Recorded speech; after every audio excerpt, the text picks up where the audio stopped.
Mkurugenzi, which European city is known for fake lashes and fake bums?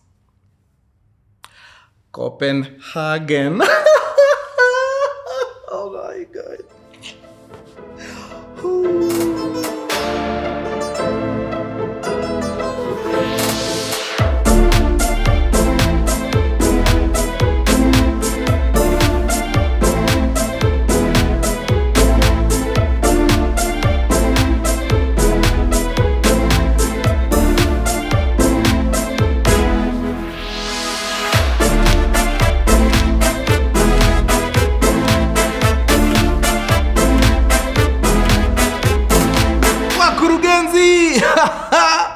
Mamen, Mkurugenzi Diastories kama K bana. Ukiona Mkurugenzi amepiga nyeupe, jua stories da pamba.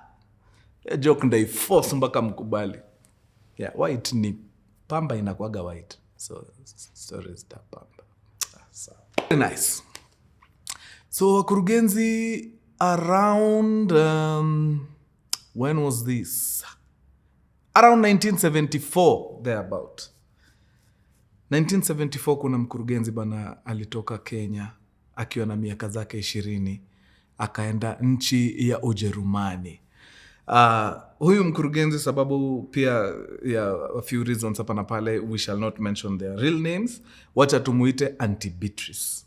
So Auntie Beatrice left Kenya in 1974 for Berlin. Alienda shule kule, mambo ilikuwa mufti sana, did very well in her studies. Of course akapata kazi huko, akurudi mtaa na akaanza maisha huko. So yeye home alikuwa anakuja tu visits nini, anarudi Germany kuendelea na kazi. And it didn't take her long before kama kwe a proper citizen of Deutschland, of Germany. So katika ile harakati, of course, education pale imeenda sasawa, amemaliza, amepata kazi, mambo iko mufti. Of course, ameingia kwenye ka relationship hivi, amekutana bana na Mjerumani moja hatari sana, kutoka Stuttgart, na wakaingia kwenye mahusiano pale. Sometime after like a year and a half hivi, they decided to make it official, wakafanya harusi na wakaanza maisha. But after some time, ikakuwa kidogo, bana mambo ya mtoto bana inachachia kidogo. Mtoto hapatikani nini.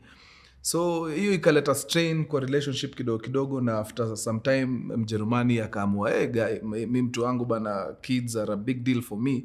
So itabidi mimi nitafute namna. Pole sana ija work out, lakini we pambana tu. Na hiyo relationship ikaisha hapo. After some time, akaingia kwa another relationship, this time with an African, I think from Togo, some country in West Africa, either Togo or Benin, one of the two. Na mambo ikakuwa mufti, but hiyo pia haikuenda fiti. The kids issue wasn't an issue per se, but the guy wasn't the best. Mambo ilikuwa too strenuous for her in the relationship, kidogo violence hapa na pale nini.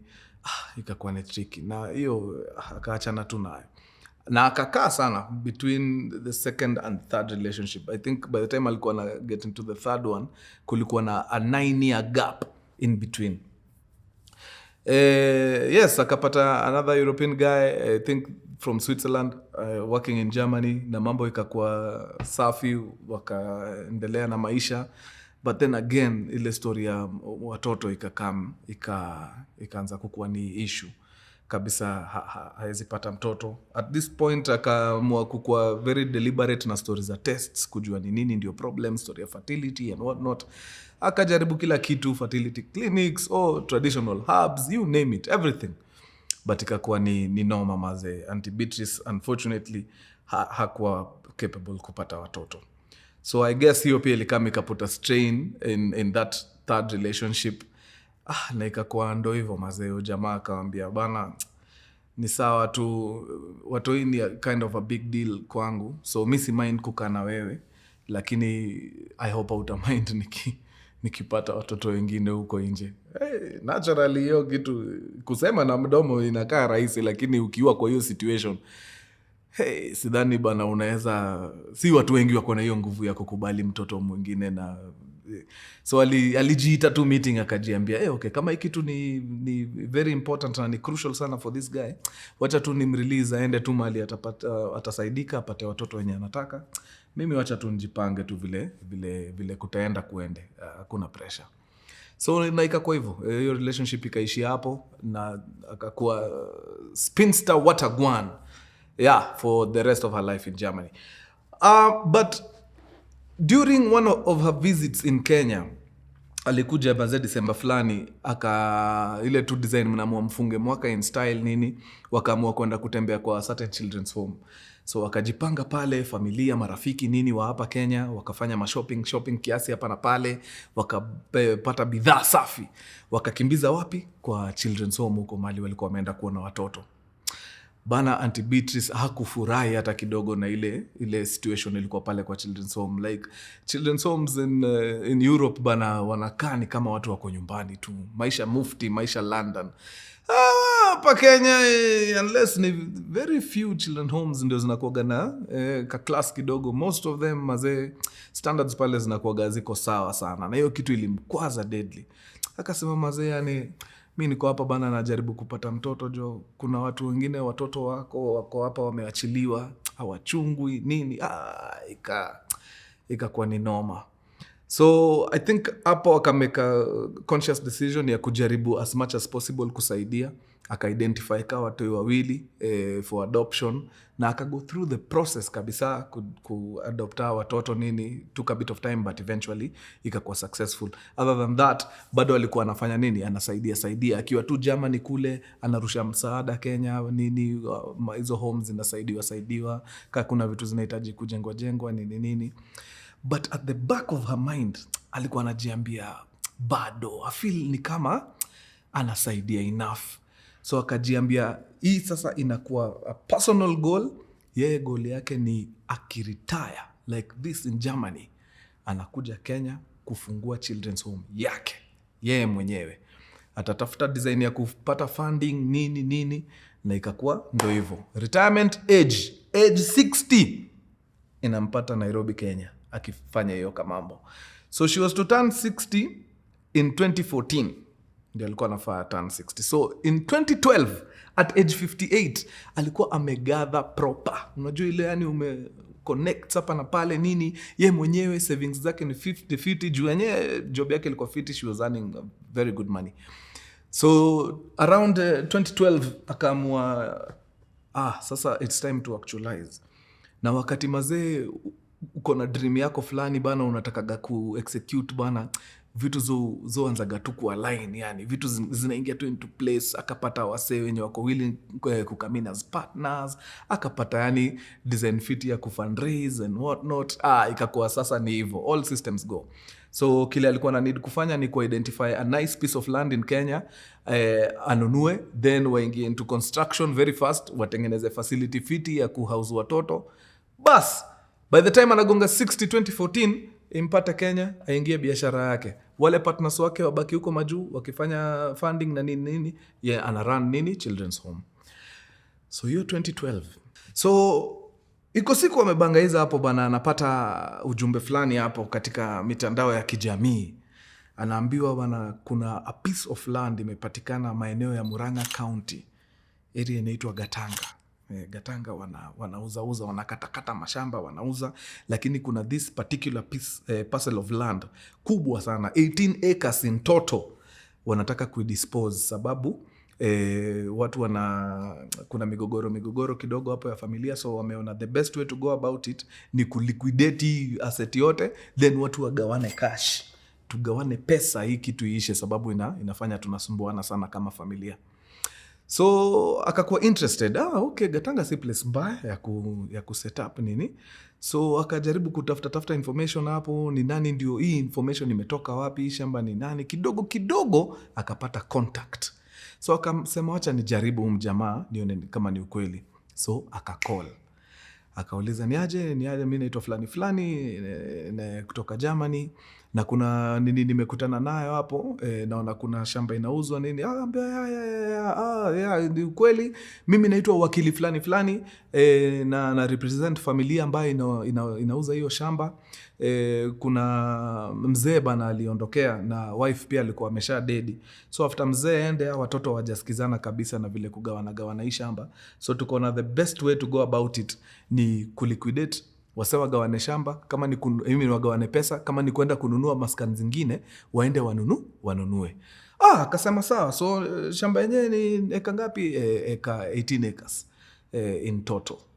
Akasema kwa hiyo 18 staki yote, naweza taka kama 5 acres hivi ndio nitengeneze facility hapo ya watoto, na ile kidogo itabaki tufanye farming kiasi, ndio hata part of the food ambayo watoto wanatumia pale ndani tukue tunailima tu hapa kwa shamba, ndio tujaribu kupunguza costs na watu. Idea kali sana. Hiyo iko sawa. Wewe ukiwa ready wewe niambie tufanikishe. So of course mazee Auntie Beatrice teketeke akaambia partners wake, jamani ni aje mazee tumeangukia maskan safi. Kuna area pale mtaa inaitwa Gatanga na ni moto sana, na jamaa wanauza shamba hapo, wako willing kutupatia 5 acres tuende tu actualize ile mradi yetu. Mnaonaje? Partners wakasema tick, it's a go. Hiyo safi sana. Huko kwanza ni hometown. I mean ni home country, so wewe utaendelea tu na maisha huko, sisi tufanye mambo yetu tukiwa huko. Haina mambo, sawa.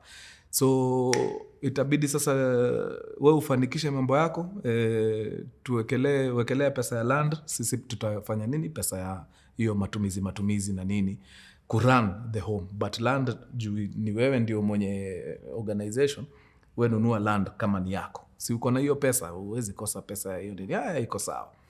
So Auntie Beatrice akaanza sasa mikakati na huyu lawyer mazee kuhakikisha wamenunua shamba. Auntie Beatrice akaget lawyer kutoka hapa Kenya, akamconnect na huyo lawyer wenye hii familia, akamwambia ni aje wewe nichekie kila kitu, nifanyie due diligence, hakikisha kila kitu iko mufti. Once umeascertain everything is okay, mimi nafanya nini? Nafanya mambo yangu, tununue shamba. So lawyer wakashikanishwa, the two lawyers wakashikanishwa, wakaanza mambo yao, wakafanya kila kitu. Lawyer akaitisha kila kitu, akaonyeshwa mpaka title, kila kitu ndio hiyo nini. So wewe ukilipia, sisi tunafanya process yetu, tunaenda tunakukatia hiyo eka yako 5, tunaenda pale lands, tunaorganize, unapata title yako ya hiyo eka 5. Sawa. Auntie Beatrice akiwa Germany yako sawa, anajua mambo pale Kenya iko fiti kabisa, iko mufti. So ikakuwa ndo hivyo, lawyers wakafanya mambo yao, shamba ikakatanishwa sawa 5 acres kidogo, mambo paperwork imepigwa pale, akapigwa title yake ya 5 acres ya hiyo shamba, inasoma jina yake Auntie Beatrice pale akiwa Ujeru nini, kila kitu iko sawa kabisa. So lawyer akarudisha information na akamwambia ni aje mambo iko sawa, documents ndio hizi, ukitaka tuwazeka tu kwa nini courier services teketeke upatiwe papers ukiwa huko. You are now the proud owner of 5 acres in Gatanga. Sasa wewe kujafanya mambo yako. Auntie alikuwa amefurahi deadly. So kwa hii process hapa, shamba ishachukuliwa, ishaniniwa, ule lawyer akamwambia in fact hata kuna msee hapa hivi naweza kuorganizea akuwe anakuchungia hii shamba. Ndio ile siku Auntie atakam apate kuna mtu tayari anafanya nini, anamchungia shamba yake safi. Lawyer akona good idea man, na wewe since unajua watu wa huku vizuri nini, you do that. So akatafuta kijana hapo shamba, akaambia Auntie Beatrice kule, so kuna huyu kijana hapa ndio atakuwa na kuangalia shamba yako, mwisho wa mwezi hata usistrain, patia hata 3,000 ako sawa. Kila mwisho wa mwezi mtumie tu, at least akue anahakikisha property yako iko sawa, ndio ukikuja kusikue na 1-2. Bas lawyer akamaliza kazi yake, papers zisha sukuma Ujerumani. Sasa ni Auntie Beatrice akuje afanye mambo yake. Every month without fail alikuwa anatumaga ile pesa 3,000 kwa kijana, 3,000 kwa kijana. Wewe wanaongea mpaka kwa simu, mambo iko namna gani huko, mambo iko sawa, okay sawa, iko fiti. Sorry, Auntie Beatrice anaongea na ule lawyer wake wa shamba, the original lawyer. Lawyer ndio anampatiaga updates huko, anamwambia hata kijana ako pale anafanya mambo yake safi. Wewe ukiingia Kenya nipigie, nikuje hata nikuonyeshe mahali shamba iko. Unaweza kuja hata na ule lawyer wako, like mpaka wakakuwa mabeste kabisa. They used to talk regularly. Hiyo wadau kumbukeni ilikuwa 2012. Auntie Beatrice amekuwa akitumaga 3,000 shillings ya shamba kuchungwa for 2 years until 2014, right before she retired. Sijui mbona by the akufikiria kukuja mahali hapa katikati, akaamua tu acha nisukume kazi mpaka mwisho. So around 2014, right before apige retire, akakata tikiti ya Kenya ndio akuje anze kuprepare, ndio akirudi aende ni kufunganya virago na kurudi Kenya immediately. So ilikuwa ni akuje Kenya, atafute number 1 apartment ya kuishi, atafute, yani unajua kujisecure hapa kwanza kabla atoke Germany. Unajua huwezi toka tu Germany ukuje tu hivi umeshuka bus station ya Germany alafu hakuna ujui mahali pa kwenda. So lazima angekuja asafishe rada kwanza hapa safi, ndio akirudi huko amalize kila kitu ni kukuja one way mpaka Kenya. So akakam right before aingie retirement fiti.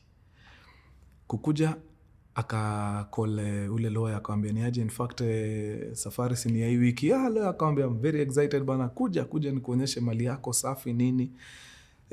Auntie Beatrice amepaka mpaka documents anakuja nazo Kenya vizuri, kwa certain tu ya iko kwa title ndio hiyo. Nice. Kakuja akafika Kenya. Kufika Kenya mazee anacall ule lawyer anamwambia ni aje, niko Kenya. Haina mambo, fanya hivi, chukua taxi tukutane city center hapo Nairobi town, anywhere wewe ukifika tu Nairobi call me. Auntie Beatrice anachukua cab kutoka airport, ameshamitiwa mpaka na relatives nini, wakaamua haina mambo, wacha tufanyaje, tuende nyumbani kwanza tuweke mizigo nini, then niingie kuona shamba. So wameenda wameweka mizigo nyumbani, watu wamefurahi. Amechukua mpaka another relative, sasa wanatembea na yeye waende waone shamba. Wanafika town, wanapiga simu ya ule lawyer. Mteja. Ako mteja wewe. Lakini hakuna noma. Lawyer aliwa hook up na jamaa fulani anachungaga shamba. Anatumiwa 3,000 shillings every day. Every month. So sawa, wacha tukole huyo mjamaa. Simu inashikwa. Hello? Ni aje? Nini na kupigia kutoka hapa Nairobi nini? Unajua huyu wakili anaitwa nani? Namjua sana. Okay. Kuna kazi alikupatia ya kuangalia nini? Ni kweli. Ndio tumekuja, tunataka kuja kuona hiyo shamba. No, haina mambo, kuja. Direction safi. Mpaka wapi? Gatanga. Straight. Wakaenda wakafika wakapata jamaa. So wakaongea na yeye, shamba iko pande gani? Shamba ndio hii hapa. Ni kubwa sana, karibu eka 18 hivi. So akamwambia so kwa hii yote sisi tumenunua kama eka 5 hivi. Tunaweza ingia ndani utuonyeshe mahali hiyo eka 5 iko. Jamaa anashindwa, eka 5 hapa ndani? Kwani wamekata hizi shamba? Si ndio, mimi one of the customers nini, ndio hata nimeambiwa wewe ulikuwa unanichungia hiyo eka yangu 5. Hapana. Vile niliambiwa na wakili, aliniambia once in a while nikuwe nakuja nachungulia, nikiona activity yote ina happen ndani ya shamba nimpigie. Hakuniambia ati nafaa nichunge ati sijui eka. Mimi aliniambia tu kuaga unatembea unarusha macho huko kwa hiyo shamba, ukiona activity tu ni kama watu pengine wanataka kujenga ama nini, unaniambia, unanialert. But hakuniambia ati sijui kuna mashamba zimekatakatwa. Akashindwa. Na wenye hii shamba ni kina nani? Wenye hii shamba wako, hata in fact ukizunguka kuna mahali utapata homestead iko mahali kwa miti nini, enda ingia tu hapo, hao ndio wenyewe. Nyumba yao utaijua, ni humongous, ni big iko huko. So Auntie Beatrice na watu wake teke wakaenda wakatafuta mpaka wakapata the house. Wakaenda wakaingia wakanock vizuri, nini, wakakaribishwa sawa, kakaa chini. Iko namna gani? Mimi naitwa Auntie Beatrice, nimetoka zangu Germany. Kuna shamba nilikuwa nimenunua hapa eka 5. Ndio nilikuwa nimekuja kuona. Wapi? Hapa ndani. Sasa hata hiyo ndio sikuwa sure kabisa iko pande gani, lakini niko na papers ndio hizi. Title deed ndio hiyo, hata unaona iko na jina yangu, nimeambiwa ni eka 5 iko hapa ndani.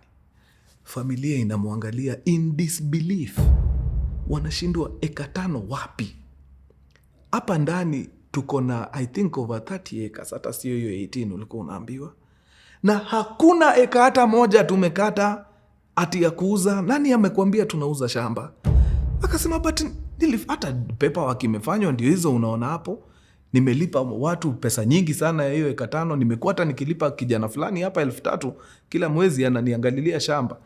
Yeye ndio hata tumekuja kwake akatuambia yeye aliambiwa tu akuwa anachungulia ndani akiona activity anasema amekuwa akikula tu 3,000 yetu.